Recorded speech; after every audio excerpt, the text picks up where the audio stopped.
Bismillahirrahmanirrahim. Alhamdulillahirabbil alamin. Allahumma shalli wa sallim ala sayyidina Muhammadin miftahi babi rahmatillah adada ma fi ilmillah salatan wa salaman daimain bidawami mulkillah wa ala alihi wa sahbihi. Allahumma shalli ala sayyidina Muhammadin salatan taftahu biha lana futuhal arifin wa tufaqihuna biha fid din wa ala alihi wa sahbihi. Assalamualaikum warahmatullahi wabarakatuh. Alhamdulillah kita dipertemukan di sebuah pertemuan yang mulia. Meskipun tidak ada yang menampung kita saat ini kecuali dunia maya, bukan berarti pertemuan kita tidak nyata. Pertemuan di jalan Allah Ta'ala itu yang dibutuhkan tempatnya adalah hati, ya, yang dibutuhkan adalah hati. Insya Allah kalau hatinya sudah bersatu, maka di situ turun rahmat dari Allah Subhanahu wa Ta'ala.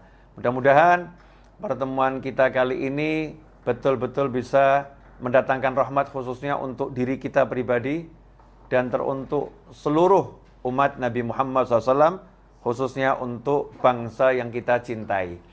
Berpikir positif di segala kondisi, berpikir positif di segala situasi. Hal yang mudah, tapi tidak mudah dilakukan. Hidup ini kan pilihannya ada dua, pilih enak atau pilih nggak enak. Pilih enak atau pilih nggak enak. Seharusnya dalam kondisi apapun, ya kita pilih yang enak. Ya kita pilih yang enak. Pilih yang enak itulah yang merupakan wujud daripada berpikir positif, berpikir yang baik, berpikir yang enak-enak. Bagaimana implementasinya, penerapannya dalam kehidupan sehari-hari? Dalam Al-Quran sudah sangat banyak contoh bagaimana manusia harus berpikir positif di kondisi yang sesulit apapun. Ya, kondisi sesulit apapun, menghadapi tantangan model apapun. Saya akan ambilkan beberapa contoh insya Allah untuk kajian pada siang hari ini. Mudah-mudahan berkah untuk yang berbicara dan untuk yang mendengarkan serta melihat dimanapun dan kapanpun. Yang pertama, contoh yang paling ekstrim, yaitu ketika Nabi Ibrahim alaihissalam. Nabi Ibrahim alaihissalam sudah dibelenggu, diikat, kemudian api sudah dibakar. Dan perlu dijelaskan, apinya bukan sembarang api. Api itu dibuat oleh Namrud bersama rakyatnya dengan mengumpulkan kayu bakar yang prosesnya dalam tafsir disebutkan kurang lebih 1 bulan. Kemudian tempat lapangan untuk menampung kayu bakar itu pun dibuat sedemikian rupa seperti tungku. Tanahnya digali, kayu bakarnya dikumpulkan, ditumpuk di situ, kemudian api dinyalakan. Hasilnya panasnya maksimal, sehingga mampu membakar burung yang terbang jarak 1 mil, 1,5 kilo di atas api tersebut. Burungnya akan terpanggang hidup-hidup. Nah, bayangkan Nabi Ibrahim alaihissalam nggak punya teman, nggak punya siapa-siapa, ya, diikat, akan dilemparkan dalam kobaran api yang luar biasa tersebut. Nalar manusia akan mengatakan nggak mungkin selamat, nggak mungkin menang melawan kondisi yang seperti ini. Sendiri terbelenggu. Tapi subhanallah, datanglah bantuan dari Allah Subhanahu wa Ta'ala. Bantuan itu lewat makhluk-makhluk Allah yang berdatangan, baik itu malaikat sampai pun kata, semuanya menawarkan bantuan kepada Nabi Ibrahim alaihissalam. Tapi saat itu Nabi Ibrahim alaihissalam pada puncak cinta yang luar biasa, sehingga Nabi Ibrahim mengatakan ilmuhu bihali kafani ansuali. Allah tahu keadaanku, biar Allah sendiri yang langsung ngurus aku nanti. Biar Allah yang langsung ngurus aku. Nah, ini jangan dicontoh loh ya. Ini tingkat cinta yang tinggi. Kita biar Allah yang ngurus kita, tapi kalau kesah terus. Nabi Ibrahim datangi malaikat Jibril alaihissalam. Saya akan tolong kamu. Maka Nabi Ibrahim mengatakan, Allah maha mengerti kondisi saya, biar Allah yang ngurus saya. Ya udah kalau begitu kamu minta sama Allah. Ya itu karena Allah tahu saya nggak minta sama Allah. Ini yang boleh ngomong gini, yang memang kelasnya kelas Nabi Ibrahim alaihissalam. Kalau kita ini kelas orang-orang yang banyak keluh kesah nih ya minta. Ya, nunjukkan kebutuhan yang luar biasa. Nabi Ibrahim alaihissalam kelasnya kelas manja, jatuh cinta berat pada Allah Subhanahu wa taala. Hasilnya apa? Beliau berpikir positif, ya akan ada pertolongan langsung dari Allah taala. Allah akan menyelamatkan dengan caranya Allah, yang saat itu tidak ada satu makhluk Allah pun, bahkan malaikat Jibril alaihissalam, ya, tidak pernah berpikir bahwasannya api itu akan menjadi penyelamat untuk Nabi Ibrahim alaihissalam. Karena sejak malaikat Jibril itu diciptakan, melihat api itu selalu membakar. Api itu membakar. Ya, api itu sifatnya membakar, nggak berubah. Tetapi hari itu Allah Subhanahu wa taala merubah. Ya narukuni bardan wa salaman ala Ibrahim. Hai api, kata Allah taala. Jadi Allah langsung bicara kepada sumber masalahnya. Masalahnya di mana? Kayu bakarnya? Bukan. Masalahnya di mana saat itu? Namrudnya? Bukan. Ini masalah yang paling urgent saat itu adalah api ini akan membakar Nabi Ibrahim alaihissalam. Maka nggak perlu dicarikan pemadam kebakaran, nggak perlu dicarikan tim untuk memadamkan, tapi langsung apinya diajak bicara oleh Allah Taala, diperintah oleh Allah Subhanahu Wa Taala. Ya narukuni bardan wa salaman ala Ibrahim. Hei api, jadilah kamu dingin. Nomor satu itu dulu. Api kamu dingin. Ya, tapi wasalama yang menyelamatkan, bukan sembarang dingin, bukan dingin yang membunuh, bukan dingin yang menyebabkan sakit. Bardaw wasalaman, dingin dan menyelamatkan, khusus untuk Ibrahim. Kayu kamu tetap membakar, burung terbang 1,5 mil tetap kamu bakar. Ibrahim alaihissalam, kamu harus jadikan dirimu khusus untuk Nabi Ibrahim, dingin dan menyelamatkan. Bagaimana api itu dalam satu kejadian menyentuh tubuh Nabi Ibrahim menjadi dingin dan menyelamatkan, menyentuh kayu di sekitarnya, membakar dan menghancurkan. Ini kuasa Allah Subhanahu wa taala. Ikhwani rahimakumullah, kita nggak bahas masalah kuasanya Allah, tapi kita bahas bagaimana pola pikir Nabi Ibrahim alaihissalam yang selalu optimis, berpikir positif di kondisi yang seberat itu. Kemudian kita beralih pada Nabi Musa alaihissalam. Nabi Musa alaihissalam ketika dihadapkan kejaran Fir'aun dan bala tentaranya yang luar biasa. Dan di hadapannya ada laut yang ganas, yang ombaknya dahsyat. Dan di sekitarnya ada kaumnya yang protes. Ya, kaumnya yang resah. Kaumnya yang gelisah. Bagaimana ini? Di sana ada laut. Di sana ada Fir'aun dan bala tentaranya. Nasib kita bagaimana? Hai Musa, bagaimana? Nabi Musa alaihissalam dengan santai mengatakan, Kalla inna ma'iya rabbi sayahdin. Kalla, gak mungkin kita akan celaka. Gak mungkin Fir'aun mampu mencelakai kita. Gak mungkin laut mampu menenggelamkan kita. Inna ma'iya rabbi sayahdin. Karena Allah bersamaku sayahdin. Nanti Allah akan beri aku petunjuk. Saat ngomong begitu Nabi Musa gak punya solusi. Tapi punya keyakinan. Punya pikiran yang positif, pasti Allah akan berikan jalan keluar. Pasti Allah akan berikan solusi. Hasilnya Allah berikan solusi yang di luar nalar.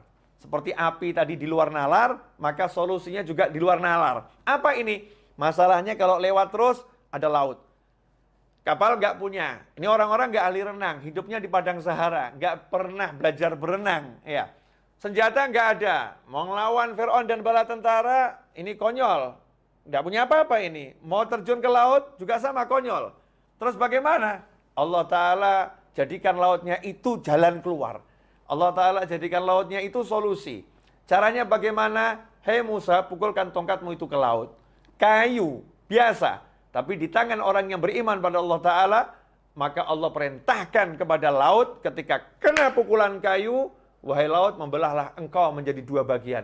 Subhanallah, begitu kena pukulan kayu, maka laut itu membelah menjadi tebing yang luar biasa. Nabi Musa dan kaumnya melewati tebing air laut yang luar biasa tanpa rasa takut.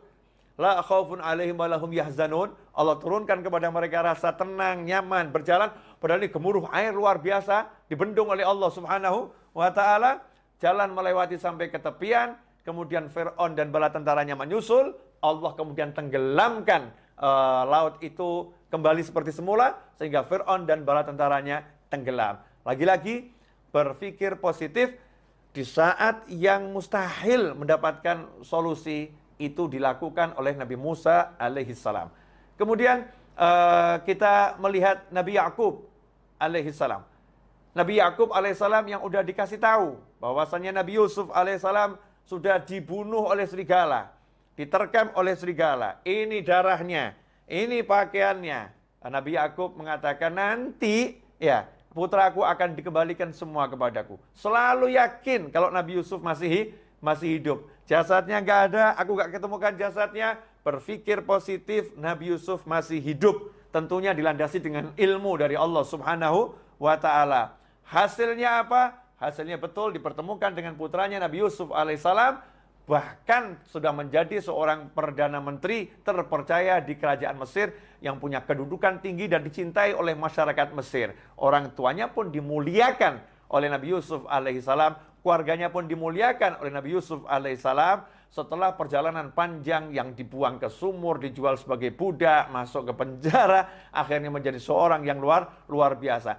Lagi-lagi Nabi Yusuf berpikir positif, ayahnya berpikir positif. Kemudian kalau kita lihat kepada Nabi Ismail alaihissalam beserta ibunya. Dan Nabi Ibrahim alaihissalam ketika bersama keluarganya. Saat Allah Subhanahu wa Ta'ala memerintahkan Nabi Ibrahim untuk membawa istri dan anaknya untuk memindahkan istri dan anaknya ini ke suatu dataran rendah yang nggak ada manusia ataupun binatang yang hidup di sana. Yang panasnya tinggi, nggak ada air, yang adanya cuma padang pasir dan gunung bebatuan. Maka saat itu Nabi Ibrahim alaihissalam meninggalkan istri dan anaknya dengan pikiran positif yang luar biasa. Sementara sang istri yang ditinggal pun pikirannya positifnya luar biasa. Mengatakan pada suaminya, kalau Allah yang memerintahkan kamu untuk meninggalkan kami di sini, maka pulanglah dengan tenang, dengan nyaman, lanjutkan perjalananmu. Maka suaminya pulang ke istri yang lain, ya. Sementara istrinya bersama anak di padang Sahara yang mematikan saat itu, Nabi Ibrahim pun naik ke atas gunung, kemudian melihat ke arah istri dan anaknya, angkat tangan dengan doa yang diabadikan dalam Al-Quran, doa yang tidak logis, ya, doa yang nggak masuk akal, karena doa itu tak membutuhkan akal, doa itu membutuhkan iman, dan kalau udah bicara tentang iman, maka semua perbuatan Allah itu melampaui logika manusia manapun, melampaui logika siapapun, karena Allah berbuat dengan kehendaknya, dengan kemahamampuannya, dengan kemahabisaannya, bukan dengan asbab yang ada pada kita. Nabi Ibrahim mengerti itu, maka berdoa pada Allah Subhanahu wa Ta'ala, ya Allah, aku letakkan sebagian daripada anak keturunanku di suatu lembah yang tidak punya tanaman, nggak punya kehidupan di situ, ghairi dzara'in, nggak ada tanaman di sana. Ya Allah, agar mereka menjadi orang-orang nanti yang mendirikan sholat. Mereka nanti akan, tolong kirimkan kepada mereka buah-buahan dari segala penjuru, kirimkan kepada mereka manusia dari segala penjuru. Subhanallah, sudah tahu tempat ini tempat yang gersang, nggak ada kehidupan, tapi mengatakan liyuqimus shalah, agar nanti muncul manusia-manusia yang mendirikan sholat dari anak keturunan gue ini. Nabi Ibrahim meyakini Nabi Ismail nanti akan berkeluarga. Nabi Ismail akan punya anak. Nabi Ismail akan punya cucu. Sampai akhirnya punya cucu namanya Nabi Muhammad sallallahu alaihi wasallam. Itu adalah husnudzan, prasangka baik, positive thinking yang dimiliki oleh Nabi Ibrahim alaihissalam sehingga bisa menghasilkan kehidupan di kota Mekah yang tadinya padang Sahara sampai menjadi kota yang luar biasa. Begitu pula istri Nabi Ibrahim, ibu Nabi Ismail alaihi wassalam. Ya, bagaimana ketika ditinggal oleh suaminya, kemudian berdua dengan anaknya. Saat itu sang anak menangis karena bekal telah habis. Air yang diminum gak ada, makanan gak ada. Bayi yang usianya baru 2 tahun ini menangis, kurang lebih 2 tahun menangis sejadi-jadinya. Maka sang ibu pun tidak berpikir negatif, berpikir positif.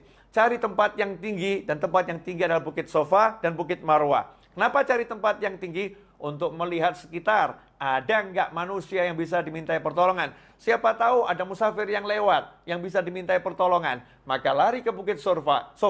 Lihat di sekitar nggak ada, pindah ke Bukit Marwah. Lihat sekitar nggak ada, lari ke Sofa lagi. Berulang kali Sofa dan Marwah dengan positive thinking, Allah akan memberikan solusi untuk masalah saya ini. Subhanallah, karena minta solusinya dari Allah Subhanahu wa Ta'ala, maka Allah berikan solusi itu di kaki bayi Ismail alaihissalam yang menjejak-jejakkan kaki ke bumi, tiba-tiba memuncrat air yang keras yang luar biasa, yang akhirnya menjadi air Zam-Zam hingga hari ini dan sampai hari kiamat, air itu akan menjadi sumber kehidupan umat manusia.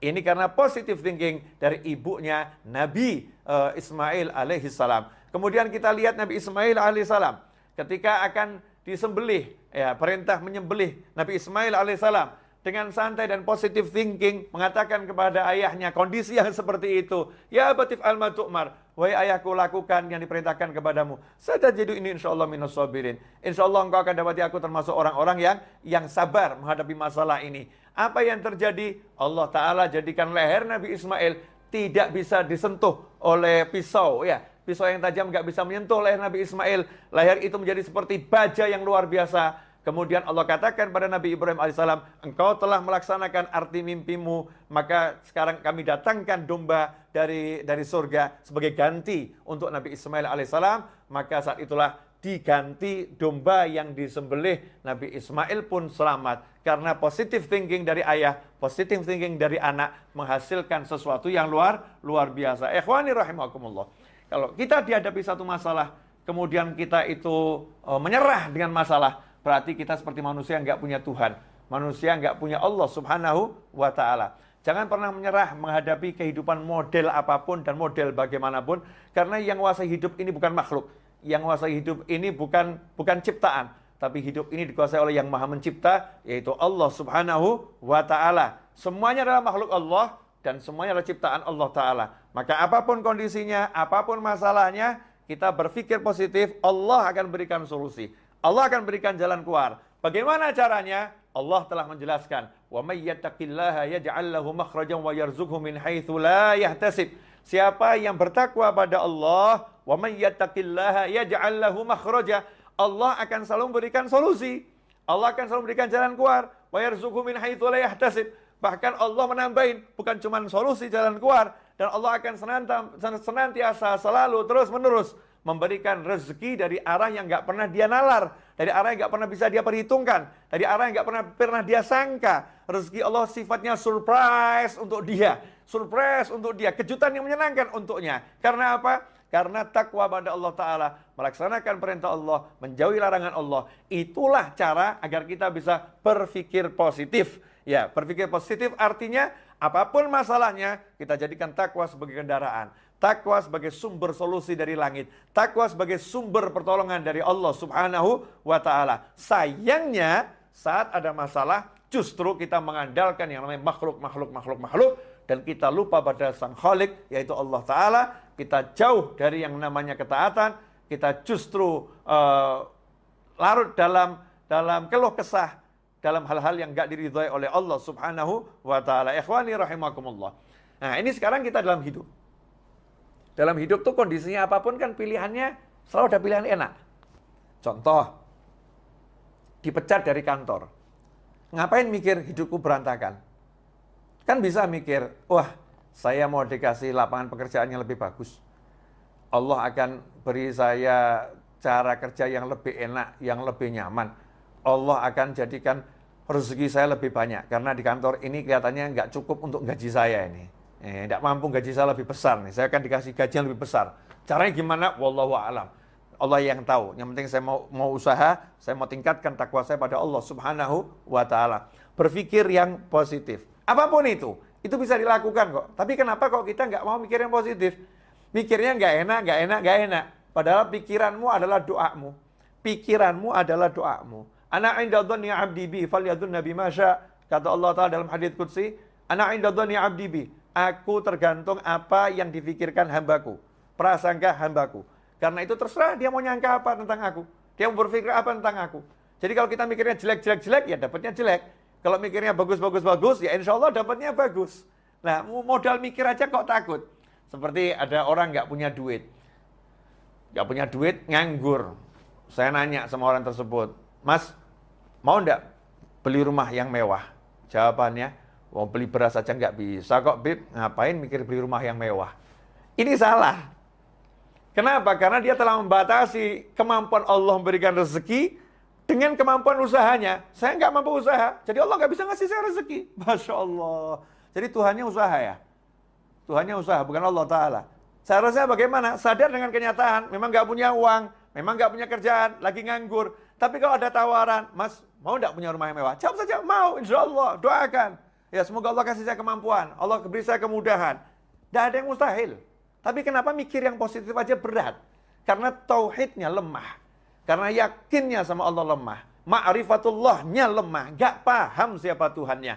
Gak paham siapa Allahnya. Gak paham bagaimana kemampuan Tuhannya. Dan gak paham kalau dirinya gak mampu apa-apa. Dan yang lain juga gak mampu. Yang mampu hanya satu. La ilaha illallah. Muhammad Rasulullah SAW. Karena itu dikatakan dalam surat Al-Ikhlas, Qul huwallahu ahad, Allahus samad. Katakan, hanya Allah yang Maha Esa. Katakan bahwasanya hanya Allah tempat bergantungnya segala sesuatu. Gak ada yang lain. Hanya Allah, dan hanya Allah. Ikhwani rahimakumullah.